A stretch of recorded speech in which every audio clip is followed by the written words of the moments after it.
It's really doing everything it can to become massive hub of technology, innovation, and AI. And we need to have the talents to make this work, right? But we heard a lot about wrong things about the Middle East, but nobody checked. So no, absolutely no. And if you see the advances in artificial intelligence in the last 2 years, it's absolutely crazy. So nobody knows what is going to happen, but everybody knows we have to be ready for whatever is happening, whatever is going to change the society as it is. Don't honestly believe that AI is going to take our jobs or any jobs. I mean, our like as a professional, right? Yeah. Not as a recruiter specifically. But if we don't accept that AI is going to be part of our life, AI is going to take our jobs. What I mean by that is that. Welcome to Profound Discussions. I'm your host, Dr. Aanchna, and today's guest is Sara Heck, a global talent strategist, career coach, and community builder helping professionals navigate international careers, especially in the UAE.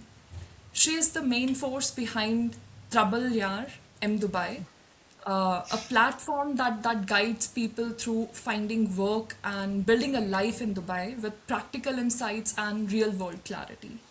Originally from Brazil, Sara works closely with global talent, connecting skilled professionals to opportunities in one of the world's fastest growing job markets. Her work goes beyond job searches, addressing culture, adaptation, and what it truly takes to thrive abroad. She simplifies complex relocation journeys and empowers people to take confident, informed steps towards global careers. Sara, a very warm welcome to Profound Discussions. It's truly a pleasure to have you here. I really have been looking for this conversation, and I'm so glad you could join us today. Thank you so much, Dr. Ashna. It is a pleasure actually to be able to use this also as a platform to help people to understand that international careers is not that much big of a deal as some people feel. And yeah, the name of my project is in Portuguese. I understand it's hard to pronounce because it's Yeah. aiming for the Brazilians at first, but of course it broke the wall already, and I help people from other parts of the world as well. Thank you for the Yes. introduction. I really appreciate the opportunity to be here, and I'm very excited about this conversation. Yeah. Yeah, thank you for your kind words, Sarah. So, to begin with, I would love to take our listeners back to the start of your journey.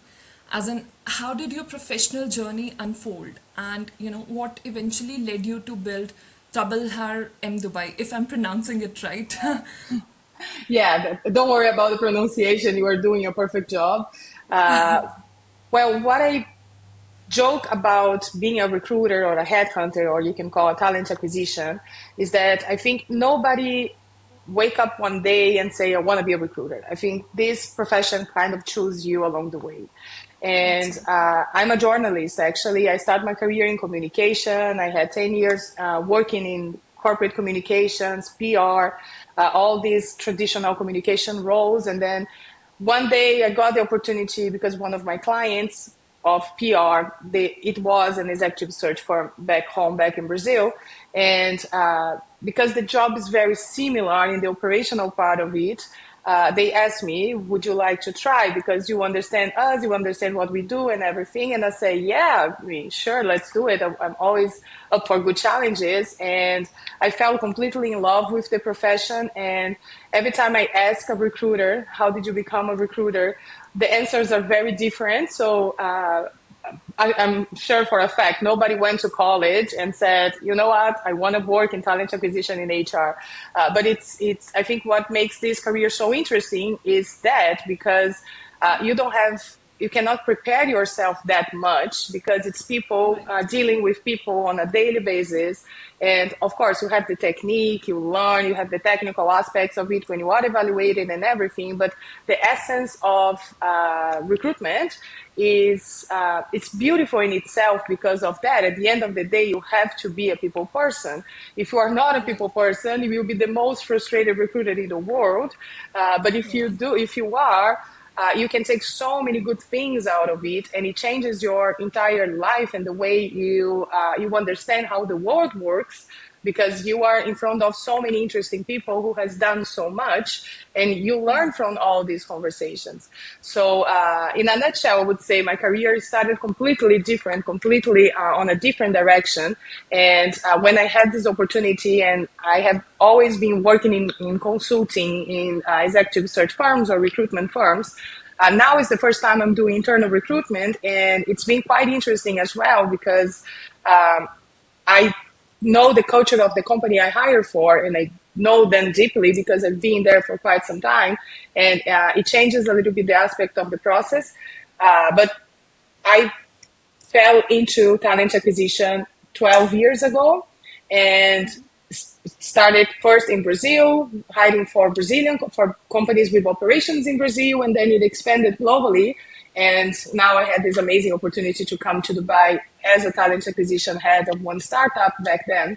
And it has been an amazing journey. I'm not going to lie. I mean, it's been absolutely, it's a privilege to be able to work in such a profession. And in Dubai, specifically in the UAE, where you have this exposure to so many different cultures. So I would say that. So graduated in journalism, social communication, evolved my career there, and then eventually I shift for talent acquisition, and here I am now. Yeah. I love how organically that came together. Yeah. It wasn't pre-planned, of course. So how organically it all came together, that's quite interesting. Yeah. So, Sarah, as you said, your own journey is, so closely tied to Dubai's evolution as a global hub. So, in recent years, we have seen these professionals from, across the world moving to Dubai or planning to move to Dubai. So, from your personal perspective, what makes the city such a strong magnet for global talent today? That's a very interesting question, and there is one cultural aspect that I need to point out in this conversation is that because I come from Brazil, and Brazil is in Latin America, and it's a huge country. We are the biggest country in the continent, and we have this idea that international careers are focus on Europe and United States. And whoever had the chance to go there, they are privileged, or they are born rich, or they have contacts, or they are very well, the academia background is very strong. And Brazil, it's very, I've learned this, I'm learning with the process, but especially when I moved to Dubai, Brazil and India, it's very similar in this sense. But we have never thought about the Middle East or even to the UAE as an opportunity. And when I moved to Dubai, and I did not know what to expect, to be honest. And when I got here and I saw the opportunities to career growth, the opportunities to have to see your journey moving forward and advancing with this international experience, it blowed my mind. I was like, Brazilians need to understand that international careers doesn't need to be Europe and US. They have to understand that it has to be Dubai. That was the first thing that I found out when I came here. And that's why I started creating the awareness of the country. What I can see, I've been here for 4 years, is that Dubai is the UAE specifically, but I can talk about Dubai because it's where I am. It's really doing everything it can to become the massive hub of technology, innovation, and AI. And we need to have the talents to make this work, right? I mean, the UAE is a small country, and if we take the local population, it's even smaller. 85% of all the workforce is from different countries. But the companies are coming here because they are seeing the efforts from the government. They are seeing the efforts of being a very important and strategic hub in the Middle East. So we have so many opportunities here that it makes sense that people should consider the UAE as an opportunity, because the technology is here, the investments are here, the plans for the future are here, and we are lucky enough because we are part of a vision from the government, the Dubai E03, that it's actually enabling us to do so. So if you think about other markets that are some, maybe they are economically not that stable, they are struggling with other aspects of the society that needs to be solved. Here is not the problem. Here is we have the role, we have the intention, we have the innovation perspective, and we need good people to do so. So we want the talents to come. We want to hire good people. We want to give opportunity to whoever had the skill set that we need. And this is the perfect combination of supply and demand, because if you as a profession, if you have the skills that can be used in Dubai, they are going to be used in the right way, with a good payment, with a good career plan, with a good lifestyle, with a good career perspective.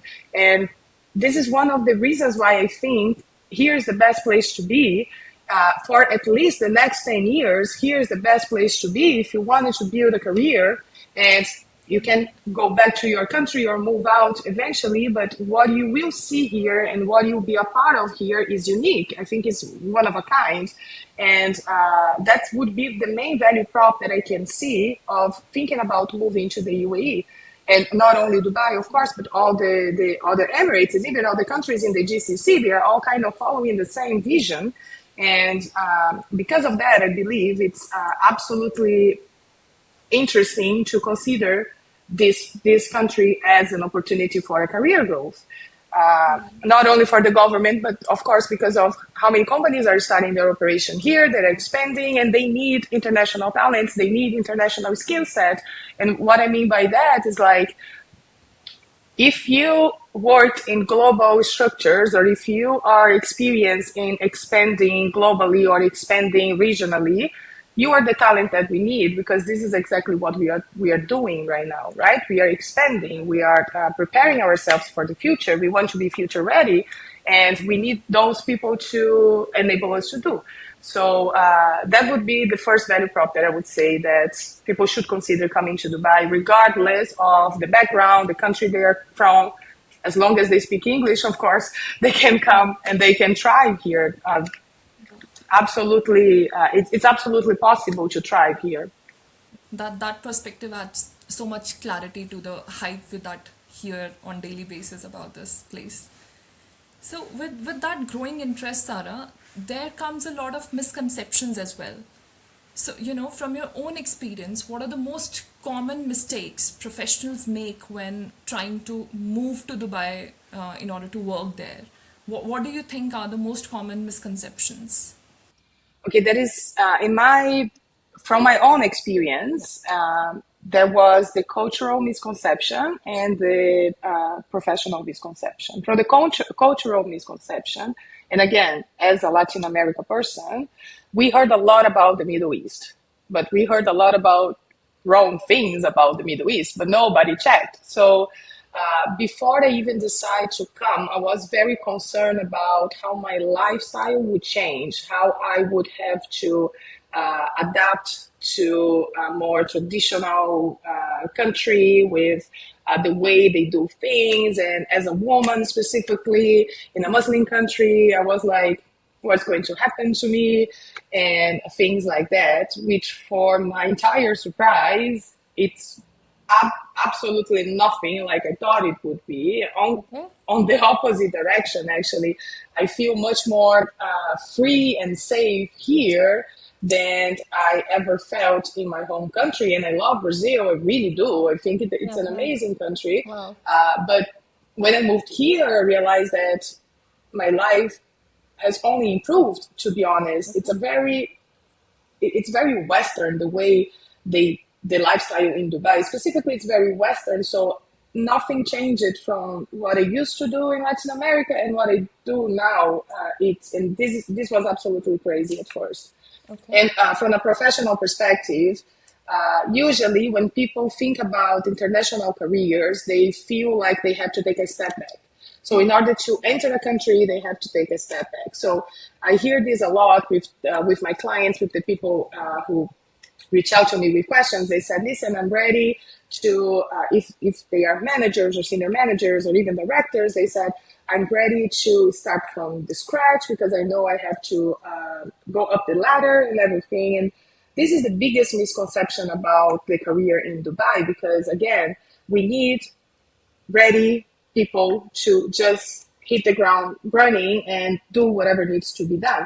So we are expecting this person to be valued as an employee as well, as a technical professional as well.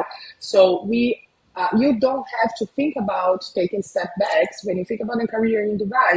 You have to look ahead. You have to think about what I can bring to the table in terms of technical skills and how they are going to see me as a value employee. And I deserve to have the opportunity to grow my career here. And this is what happens on a daily basis. So usually you come here, you keep the same title, the same seniority, or even get an upgrade because we need your talent here. And this misconception, it's usually very, very common. Right. Again, in my part of the world, this is extremely, extremely common. The other misconception is about compensation. It's a big question mark on some people because if we compare the currencies, like with Brazil currency or even India currency, it's very different, right? So Right. Right. sometimes you see the numbers and it flashes in front of you, and you say, "Oh my God, that is so much money! I don't deserve that salary, or I'm going to be rich." That's unfortunately that is a misconception because the cost of life here it's crazy as well.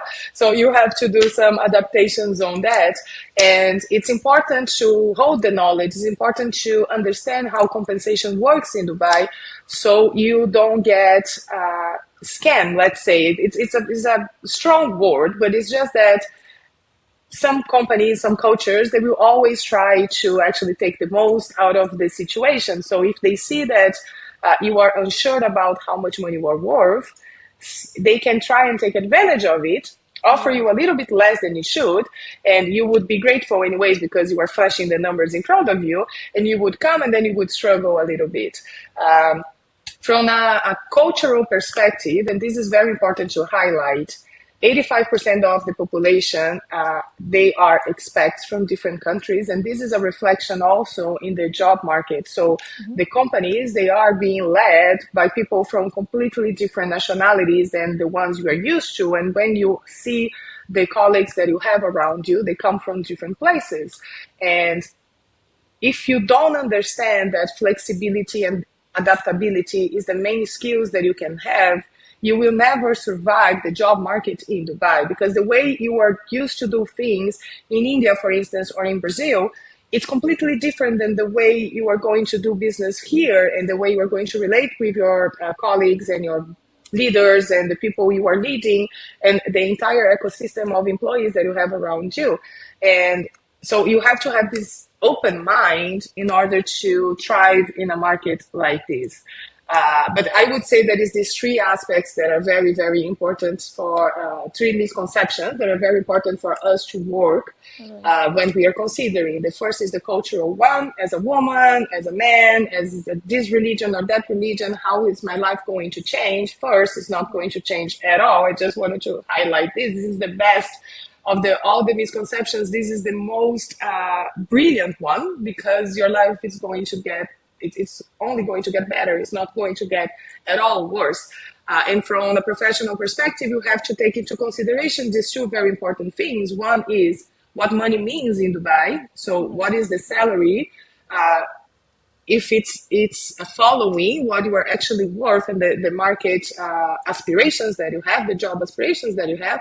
And the third one is, of course, the fact that you have to understand that Dubai is a Muslim country, but the culture is so mixed because everybody's from different countries and you have to be open to face different challenges every day. And you have to be flexible in order to thrive. Otherwise, you are not going to survive. That's a reality. You are not going to survive. Yeah, yeah. That's such an important reality check. And good to hear the cultural aspect of it. Many would have But had this yeah. misconception, I think. Yeah, yeah. every time I go back home, or people ask me questions, and I think it's so funny. But at the same time, I understand because I would have asked the same questions if I had not been living here. That what it is to be a woman here. I Yeah. mean, people said, Sara, but you have to cover yourself, so you have to walk behind a man, so you don't have the same career opportunities, and people don't value you as a person. And I was like, I understand where it comes from, but no, Yeah. no, absolutely no. Yeah. And I think this is brilliant, to be honest. Yeah. Yeah. I'm really glad to hear that actually. Yeah. Yeah. So, Sarah, Dubai is clearly thinking long term through, different initiatives like D33 agenda is one of those initiatives. So, D33 agenda, it focuses on, future ready talent, as you mentioned in the previous question as well. So, when you look ahead, which skills or mindsets do you think will matter most in Dubai over the next decade? Yeah. I'll go back to the same flexibility and adaptability, because if Okay. we look at the D33 agenda, Yeah. we are talking about the future innovation, future ready society, Yeah. and we are all on the same race. You know, UAE, US, Europe, all the mature countries, they are all on the same race, but we are all starting from the same standpoint, which is nobody knows what's going to happen. If we look back, I mean, 10 years ago, if we talk about AI, we were thinking about robots taking over the world because we were watching science fiction movies. And Yeah. if you see the advances in artificial intelligence in the last 2 years, it's absolutely crazy. So nobody knows what is going to happen, but everybody knows we have to be ready for Yeah. whatever is happening, whatever is going to change the society as it is, not only in technology, because technology will impact everything. So it's a snowballing effect. So because of that, and because we don't have the clarity of how far we can go in technology, we predict stuff, but we don't know exactly.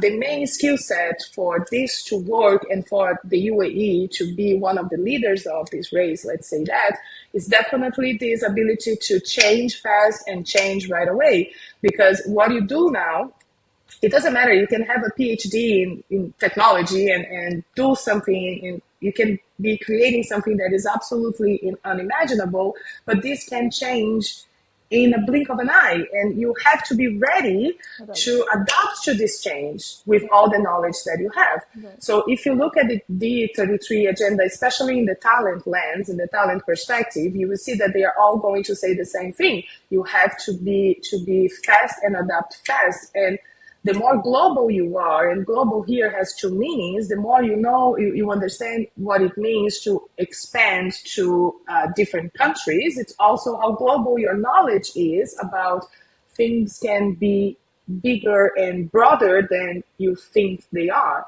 Right. So that's in general terms, of course. If we go profession by profession, there is some skills that, of course, we have to pay attention to, but definitely is the you have to accept that things are changing, and technology is something that is going to it is part of our lives, and this will never change. It will only improve and get bigger. And you have to let go of the old ways of thinking. You have to have an open mind in a concept, in a way that you have to understand that you know nothing, and you have to be Absolutely. ready to get this knowledge, join with the knowledge that you already have, mix them together, and still be open minds that what you know now Yeah. may not make sense tomorrow. And this goes from military, it goes from our day-to-day life, it goes for the technology itself, it goes for the professions that we choose. We have to be adaptable, we have to adapt to whatever is happening. And this is the main skill that it's missing from people now, and that needs to be people need to pay attention to it. And the professions, they need to understand that they have to be specialized, they have to understand deeply about something, but have an open mind that they may have to change that. And the faster you can change, the faster you can adapt, the better for you to thrive in your career in the Right. UAE, Right. especially in Dubai, because we are talking about it nonstop. Sustainability, AI, how to make sure that we are ready for the next 20 years. And let's be honest, everything is evolving so fast that we have no idea how it's going to be in 20 years. But if we want to be ready to that, we have to start now, and we have to start right away. So this would be definitely the main skill, because it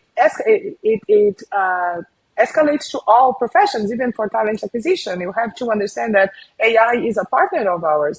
It's not going to take our jobs, but what if it does? We have to be ready to join forces with AI Yeah, and make sure absolutely. that we are actually doing what is best for the career, for the profession itself. Yes. So definitely flexibility and adaptability. Right, right. It's interesting how these skills, as in, I can call it mindset also in a nutshell. These skills. So it's interesting how mindset comes just as much as skill. I mean, it's equally important. Okay. In my opinion, seeing what I've been seeing since I moved to Dubai, it's the mindset matter more actually than some technical skills that you may have. And I know I'm not saying that technical skills are not important, not at all. I think we do need to focus and invest in technical skills, but Of the course, of mindset course. matter more, Yes. honestly speaking. Yeah. Now I want to shift the perspective for a moment and look at the hiring process through, of course, Yes. a recruiter's lens. So when recruiters receive hundreds of CVs for a single role, how does the screening actually happen? And what makes a CV stand out in those crucial first few seconds? Okay. What do you think? Yeah. In the first few seconds, we have to take a step back actually and Okay. understand a little bit how the recruitment process works from a recruiter perspective, right? Yeah. Yeah. We take a lot of things into consideration that people don't know. So it's not only because it's not because you are an accountant, let's say that any accountant, you could thrive in any kind of organization. This is not. We take a lot of things into consideration: the culture of the company, the leadership style of the company, the business strategy of the company, whether or not it's a global organization, a local organization, a family business. We take all of this into consideration because we have to answer a very important question. Does this person it's possible that they can solve the problem that my company is facing today? That's the question that we need to answer. So we have an open role because we have something that needs to be done. So we need to make sure that this person can do that. But again, we cannot predict the future, and I think we'll never be able to. So the only way for us to understand whether or not this person has the potential of solving a real problem is whether or not this person has solved this problem before. This is the thing that we are going to take into consideration. So the first thing we do is understand exactly what we are looking for before we start screening the CVs. So when we have the CVs, we already have the skills and the matches that we are looking for, and we have a trained eye. We can do this in a split of Of the course. second Yeah. as well. So the first thing we would do is does this person where does they work? Do they work? Where? What kind of company was it? What kind of challenge they faced? What kind of results they brought? And whether or not this could make sense if we can attract them financially, of course, or even with the challenge that we have to offer. So those are the things that we pay attention to when we are screening a CV. And what is happening is before we had a different way of writing CVs, but Yeah. this has changed as well, and it has been changing for a while. It's not a new thing. It's not like AI that took over everything. No, it has been changing for a while. And what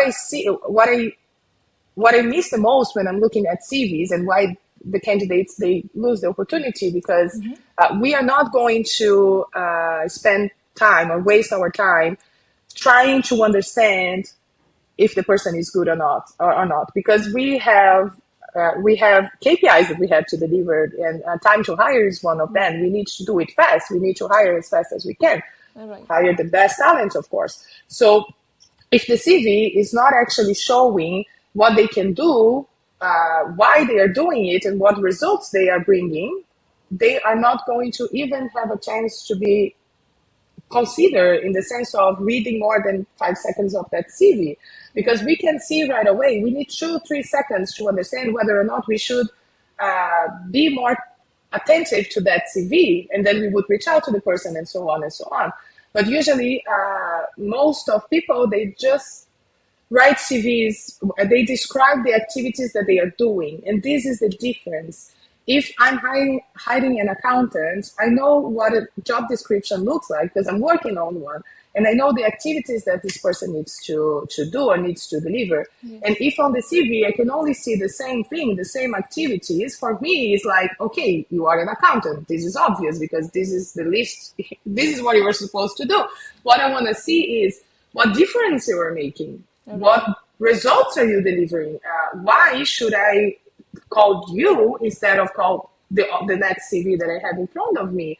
This is what I need to see in the CV in front of me.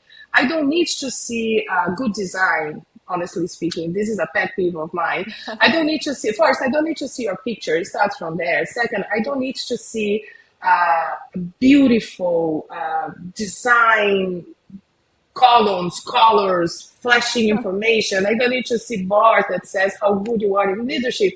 No, I don't need to see that. I want proper information. I want to see results. I want to see how well you perform throughout your journey. This will make you stand out and make me call you and try to get to know you a little better. So this is what we do personally, manually, let's say that. When we have AI, and we are all using AI, alhamdulillah, we have to. What they are doing is we choose criteria in order to do this first filter, and the CVs that we are going to manually or analogically pay attention to, it's going to be already filtered by the AI platform that we are using. So even if your CV doesn't have the right keywords, and I'm not saying just random keywords, but it has to make sense from a career perspective. So it has to have the right keywords. If we are using AI or any other platform, your CV is not going to be in front of us. That's the thing. You are invisible from the time you apply for the job until throughout the entire job. You are invisible and you will be invisible forever. So it's not a matter of, oh, nobody called me, oh my God, the job market sucks, oh, I don't know what I'm going to do, I never get a call, I never get a chance. Maybe if you look at your CV, maybe the problem is there, is the document, is the paper, is the information that you are providing. So we take a lot of things into consideration, but definitely what we are going to see the most is what this person do, where they are doing it, and what kind of results they are going to bring. This is what we do right away. That's such a such an important piece of information for our listeners. Also, beyond CVs, LinkedIn has become a major hiring tool today, I believe. So Yeah. how do recruiters actually use LinkedIn when hiring, and what are most candidates completely missing on the platform? Because I have seen Yeah. it personally. I mean, how LinkedIn has become a major tool for this process. Yeah. Before LinkedIn, we used to have a different kind of hustle when we were finding candidates. So we would do the same thing as I'm telling you. We would plan our job strategy, so job hunting strategy. So we would go for the companies, they are the competition, same market, and so on and so on.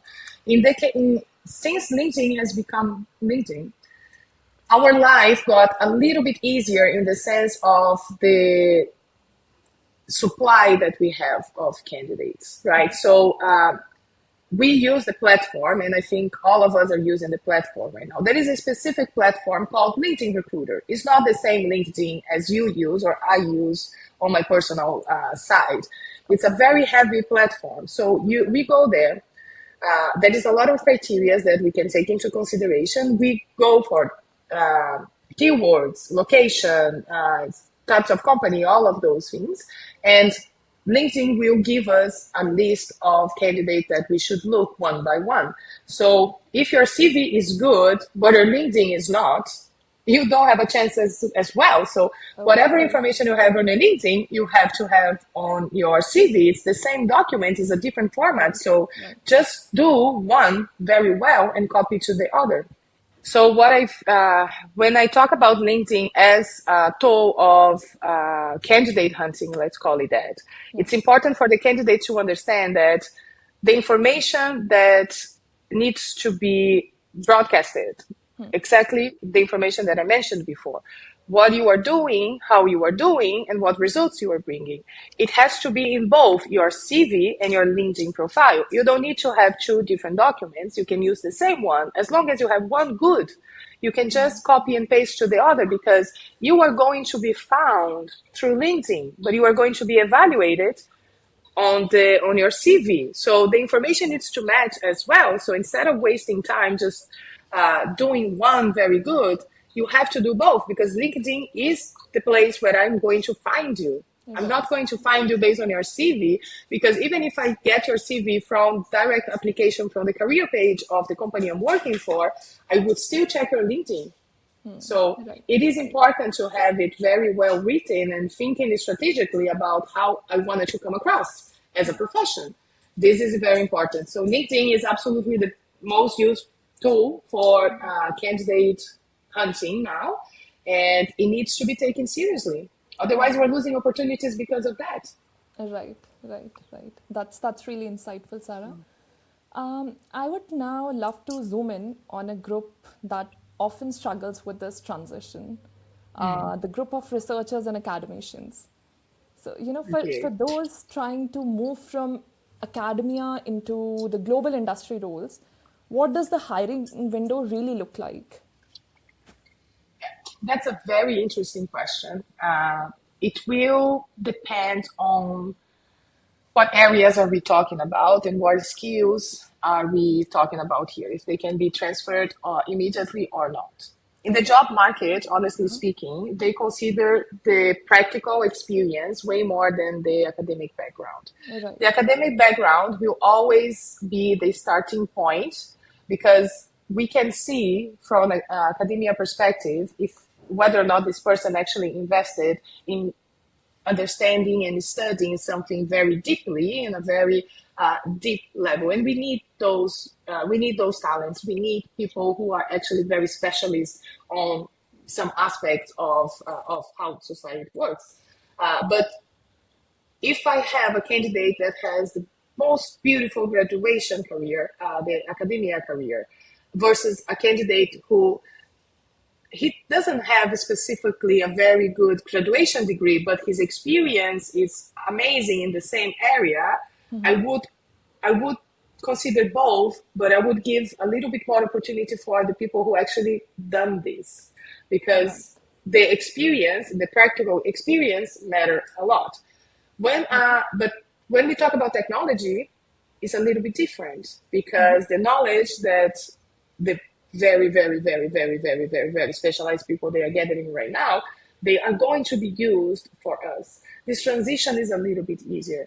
So the tip I would give if you are focusing on academic career on the college degree, PhD, master's degrees is do that. Of course, you have to do that, but you have to start preparing yourself to enter the job market somehow because the practical experience will always have more value than the academia experience because we need people who knows what they are doing. And I had a boss once. He was the CEO of an executive search firm I was working with, and he used to say that a lot. Like you can be an PhD in swimming, but if I throw you in the pool, you may drown.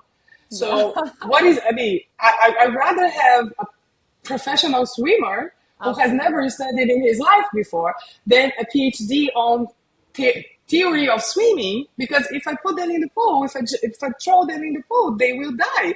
So Yeah. the practical experience matter more. Right, right. That really, reframes how academia is viewed in industry hiring. Experience Yeah, matters a lot. no, exactly. Experience matter a lot. And if you have a very specific knowledge, of course, you will be considered because we do need, but you will gain experience from that and your value in the market is going to be way, way higher. But it's not fair. I know it's kind of cruel. I understand that as well, but it's Yeah, the reality. It's how it is, and we have to face reality so yeah, we yeah. can I be get it. prepared. Yeah, yeah. Yeah. Right, right. Okay, so my next question, Sarah, you have kind of already answered it, but I'm anyway going to ask you again because there's a lot of anxiety around this technology in hiring, as in artificial intelligence. There is this growing narrative that AI is taking over even the recruitment process. Yeah. So, from what you see on the ground, what is AI really doing in hiring? You have briefly already answered that, but what I want to know is that where does this human judgment still make the biggest difference? I believe that it does, but can you please put your point across? I don't honestly believe that AI is going to take our jobs or any Right. jobs. I mean, Right. our like as a professional, right? Yeah. Not as a recruiter specifically.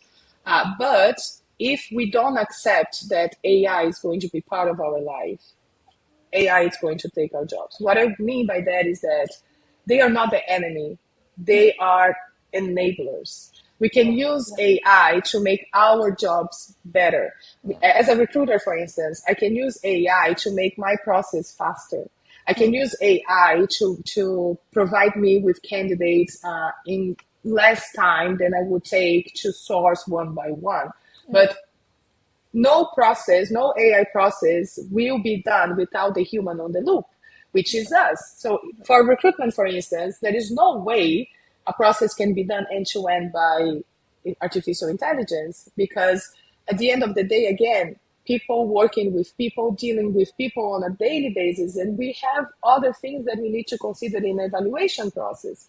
And when we take other professions that are scared about AI is going to take my job, the first question you have to ask yourself is, can I use AI as a leverage? Because it won't take your job. If you understand that you can use the AI to make you a more prepared profession for the future, do it now, then you will never lose your value because Right. you AI needs you and you need the AI. So join forces instead of trying fighting against it. If you keep the mindset of it's going to take my job, most likely will. Unfortunately, it's true. Most likely it will. But if you understand that you can add this to the way you are doing things and you can improve and you can make it better, make it faster, make it whatever things you can improve, do it. Be a partner of AI because then Yeah. you are going to increase your value in the market. Because as a recruiter, especially here in Dubai, D33 agenda, we want people who can work with AI, who Right. can be partners of AI, not someone who's against the idea of technology. This mindset is over, it's old school, it's Right. not going to last. Right. Then most likely, yeah, AI is going to take their jobs. But it doesn't have to. You just need to understand and think strategically and understand the value that it can bring. Right. That's my honest opinion about AI taking our jobs. Yeah, yeah. I mean, it's reassuring, to hear where human judgment still matters, because a lot of people, they think that we are applying for a position, but maybe our CVs are not being checked by a human. Yeah. Maybe some AI software is, glancing through it, and maybe we are missing out on something, and there is no human involved. So Yeah. it's quite reassuring to hear that human judgment definitely it still matters. That's really In this important. in this case, and again, I'll go back to why it's so important for us to look at our career, our CVs and our LinkedIn strategically, is that the AI is going to use parameters that we are going to choose, that humans are going to Correct. choose. I have to go there Absolutely. and type one by one. This is what I'm looking for. So if your CV is blank, if your CV doesn't show what you can do, if it doesn't list the technology you know, the platforms, the tools you use, or what kind of results you bring, or if you don't pay attention to the keywords again, AI is not going to see you because AI is not, it's super smart, but I mean, it's a binary, let's call it a binary way of thinking. So if I'm looking for a recruiter, for instance, and I need this person to have a good time to hire delivery, I will type time to hire because this is one of the skills I'm looking for. If your CV doesn't have that, and this is the main KPI of a recruiter, you will not going to be seen. And it's Right. not because AI is taking the process and it's unfair. No, it's because you are not looking at your CV from a strategic standpoint. So if you know that AI is being used in recruitment, use this in your leverage and make your CV, make it converse with what is happening. Then someone, a human being, flesh and blood, will take a look at your CV at some point in the process, but in the first filter, in the first screening, no. So you have to understand that. You have Right. to, and you can prepare yourself. I see that a lot of people, unfortunately, I was one of them as well, I'm not even judging. It's easier to blame whatever is happening around us than to look inside and ask the question, am I doing something wrong, or can I do something different? And this is the most important thing about our lives. We have to always ask this question, can I do something different? And think of the variables that we are facing, because this is what is making you stand out from other candidates. And Right. if you do what everybody else is doing, you will get the same results, which is nothing, Right. frustration. Right. Right.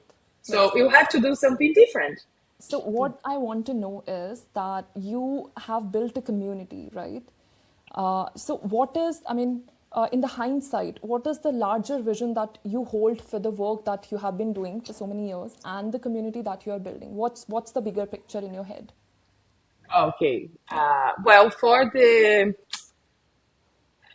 what I want people to know, and this is why I'm working so hard on that, Yes. is that international careers, it's not for privileged people. It's for smart people. And smart, I'm not saying the sense of intelligent IQ or anything like that. It's for people who can understand that it's possible.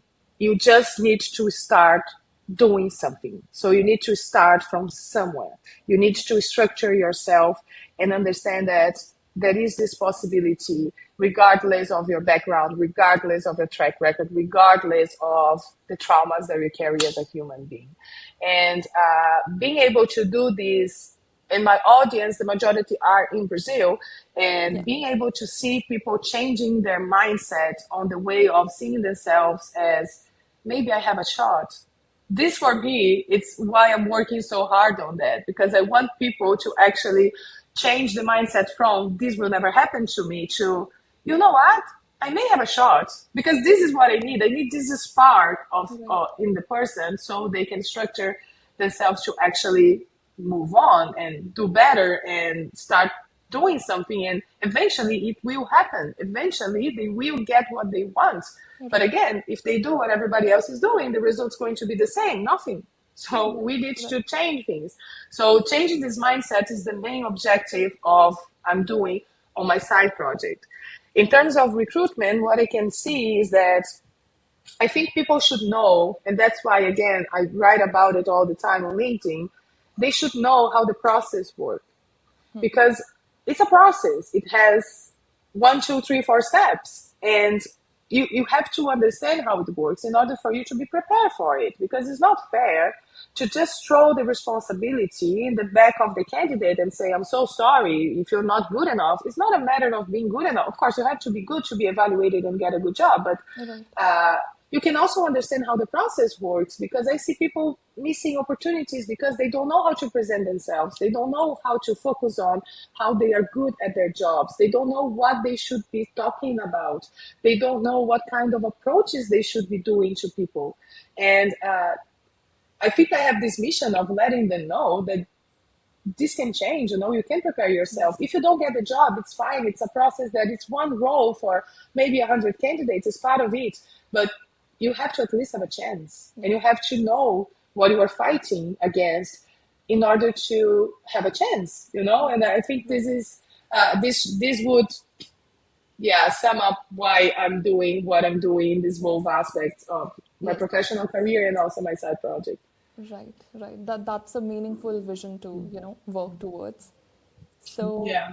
finally, for someone listening who is standing at the edge of a big decision today, maybe a career change, relocation, or even a moment of self doubt for that matter, what's that one piece of quick advice you would want them to take away?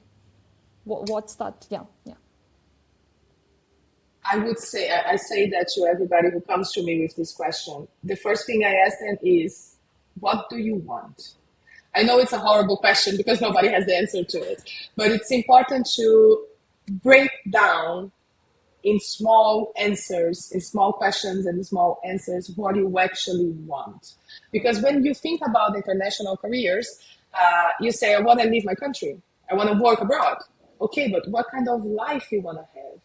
You Right. have kids. You have to start asking questions to yourself before you make a decision, before you start the process. Because if you have a family and you want a better work-life balance and you want your kids to be in good schools and you don't want to pay for school, you have to choose places where it's going to give you this. You cannot come to Dubai. Dubai is completely different. Dubai is it's workaholic place. You're going to work a lot.